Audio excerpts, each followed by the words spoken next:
sabi nila banal na hapunan. Wala sa Biblia yun Ang nasa Biblia, hapunan ng Panginoon. Hindi banal na hapunan. Hapunan ng Panginoon. Huwag natin papalitan yung nasa Biblia. Tama si kapatid na sa amin kanina nung sabihin niya, yung hapunan ng Panginoon. Kasi karamihan nagtatanong niya, banal na hapunan Santa Cena. Wala sa Biblia yon. Sa lahat ng salin ng Biblia, walang Santa Cena. Kundi, ang nakasulat, Cena del Señor.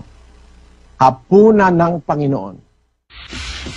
Pansin nyo, nung magsanta Cena si Kristo at mga apostol, hindi naman nila tinawag yung kanilang miyembro para mag-abulo yan 12 sila, nagsanta Cena sila kasama ang Panginoon, 13. Tapos nung magsasanta Cena na, umalis na si Judas para ipagkaanuno siya. Tapos nung magsasanta Cena na, umalis na si Judas. Hindi.